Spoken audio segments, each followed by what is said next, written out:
Sobat calon guru yang telah lulus seleksi CPNS maupun juga P3K 2024, tentunya di sini wajib mengetahui ya, seperti apa alur penetapan NIP CSN, baik itu alur penetapan NIP CPNS dan juga NIP 3K ya. Dan di sini nanti dari seluruh rangkaian alur penetapan NIP akan kita bisa pantau nih di akun masing-masing. Berikutnya nanti kita akan mendapatkan yaitu notifikasi monitoring SISN sejauh mana untuk progres penetapan NIP 3K kita dan juga NIP CPNS ya. Sekaligus ini nanti akan bisa membantu menjawab ya, yaitu kira-kira kapan terima gaji dan kapan sebaiknya kalau misalkan teman-teman nanti ingin melakukan syukuran. Nah, kira-kira seperti apa alurnya? Silahkan simak video ini sampai selesai. Namun sebelum kita lanjutkan, perlu saya ingatkan bagi teman-teman yang mungkin baru pertama kali menemukan channel calon guru, silahkan klik tombol subscribe-nya dan aktifkan notifikasi loncengnya, sehingga nanti jika ada update video terbaru, teman-teman tidak akan ketinggalan informasi. Oke sobat calon guru semuanya, kira-kira untuk alur penetapan NIP CSN adalah seperti ini ya. Inilah seperti yang kita kutip dari salah satu kantor regional BKN, yang tentunya teman-teman peserta lulus seleksi baik itu CPNS maupun juga P3K ini wajib mengetahuinya ya. Nah, kalau misalkan kita cek antara jadwal penetapan NIP 3K itu antara P3K dan juga CPNS itu berbeda, namun untuk alurnya ini nanti tetap menggunakan alur yang sama. Nah, jadi dari teman-teman ini kan lulus seleksi ya, lulus seleksi CSN baik itu lulus seleksi CPNS maupun juga P3K.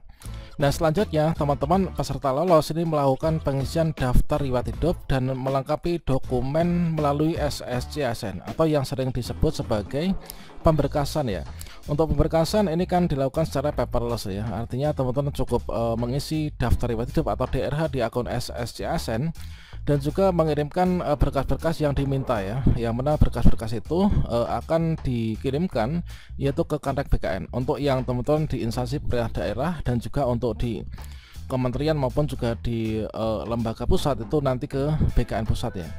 Nah, setelah teman-teman di sini melakukan pengisian DRH dan juga mengirimkan pemberkasan, maka berikutnya di sini instansi yang teman-teman lamar itu nanti akan melakukan verifikasi dokumen.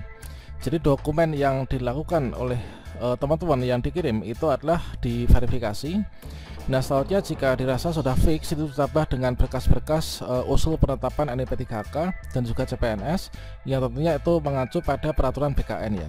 Apa saja berkas yang dikirimkan termasuk juga SPRP ya, yaitu surat rencana penempatan.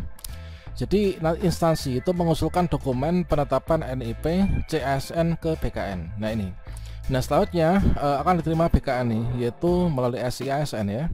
BKN kemudian memproses usulan penetapan NIP CSN. Nah, selanjutnya di sini nanti ketika dilakukan proses usulan penetapan NIP CSN nanti akan ada yaitu 3 kemungkinan ya. Nah, kemungkinan yang pertama itu adalah manakala ditemukan berkas yang tidak sesuai. Nah, berkas yang tidak sesuai itu sering disingkat sebagai BTS ya. Jadi BTS itu bukanlah artis yang ada di Korea ya, kalau misalkan dalam bahasa penetapan NIP CSN, namun BTS itulah berkas tidak sesuai. Kalau misalkan teman-teman ketika dilakukan usul penetapan NIP 3K maupun juga CPNS ada berkas yang enggak sesuai yang ditemukan, ini nanti berkas usulan itu dikembalikan ke instansi untuk dilakukan perbaikan dokumen ya. Jadi berkasnya dikembalikan ke instansi untuk dilakukan perbaikan.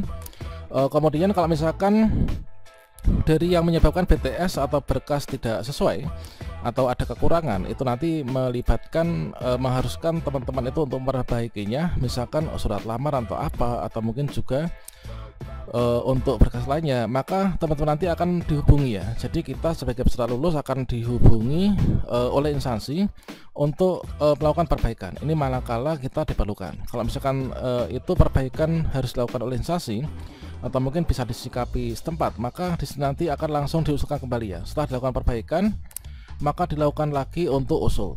Nah ini, kemudian berikutnya untuk kemungkinan kedua itu adalah usulan tidak memenuhi syarat ya. Nah, usulan tidak memenuhi syarat atau sering disebut sebagai TMS ya, yaitu di sini seharusnya adalah bukan MS ya, tapi TMS teman-teman. Nah, maka di sini nanti kalau misalkan TMS, maka Pertek NIP CSN tidak dapat diterbitkan ya, instansi mengumumkan kepada yang bersangkutan.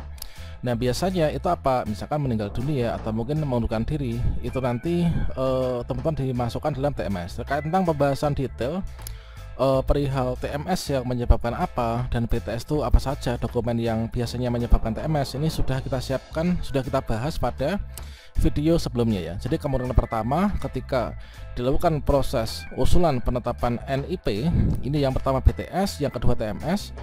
Nah kalau misalkan yang BTS nanti bisa diperbaiki dan disuka kembali, kalau misalkan TMS itu udah nggak bisa ya.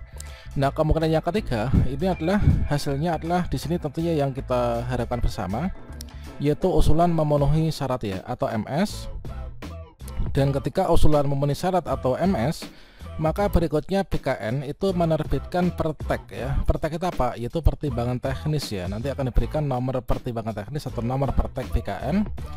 Jadi BKN menerbitkan pertek bagi berkas yang usulnya itu memenuhi syarat ya. Nah ini. Kemudian berikutnya jika sudah diterbitkan pertek, maka instansi nanti menerbitkan SK setelah mendapatkan pertek dari BKN. Jadi kalau misalkan teman-teman melihat SK teman-teman yang sudah lulus sebelumnya, itu kan di sana itu sebagai dasar untuk pengangkatan menjadi CASN, itu kan merujuk atau menimbang dari pertek BKN nomor berapa gitu kan. Nah itu. Nah setelah kita dapat pertek, maka instansi menerbitkan SK setelah mendapatkan pertek dari BKN ini. Nah berikutnya proses penetapan NIP dan penerimaan SK ini sudah selesai. Nah ini adalah untuk MS, itu adalah usulan NIP CASN yang memenuhi syarat. Usulan NIP CASN tidak sesuai adalah disebut sebagai BTS. Dan juga TMS itu adalah usulan NIP CASN, ini adalah yang tidak memenuhi syarat ya. Dan selama dalam perjalanannya alur penetapan NIP ini teman-teman bisa memantau ya, pada dari BKN telah membuat situs resmi ya, yaitu khusus bagi teman-teman untuk mengecek, yaitu di Mula BKN, yaitu monitoring layanan Badan Kepegawaian Negara. Ini merupakan sistem notifikasi yang berfungsi memonitor kemajuan usulan layanan aparatur sipil negara ya. Kalian klik saja di sini ya, untuk tutorialnya nanti kita sampaikan di kartu video ini. Nah nanti teman-teman silakan dimasukkan ya. Layanannya adalah penetapan NIP ataupun juga NIP 3K, kemudian pilih yang tahun 2004, dikarenakan kita tuh menjadi peserta seleksi tahun anggaran ini ya. Masukkan nomor peserta, nanti akan dapat hasilnya ya. Dan hasilnya nanti akan masuk di email teman-teman. Nah berikutnya dalam hal ini tentunya untuk proses penetapan NIP CASN ini memerlukan waktu yang cukup panjang juga ya. Jadi kalau misalkan kalian bertanya kapan kira-kira untuk menerima gaji P3K dan juga kapan nanti teman-teman itu sebaiknya kalau misalkan ingin syukuran ya, menyembelih kambing, kuda, kucing nggak boleh ya, atau mungkin juga ayam gitu ya. Nah di sini kita seperti yang kutip dari BKN Surabaya ya, disampaikan bahwasanya teman-teman di sini kalian sudah beli seragam Korpri atau belum nih, yaitu jangan buru-buru ya, sabar dulu karena proses penetapan NIP ternyata nggak segampang itu.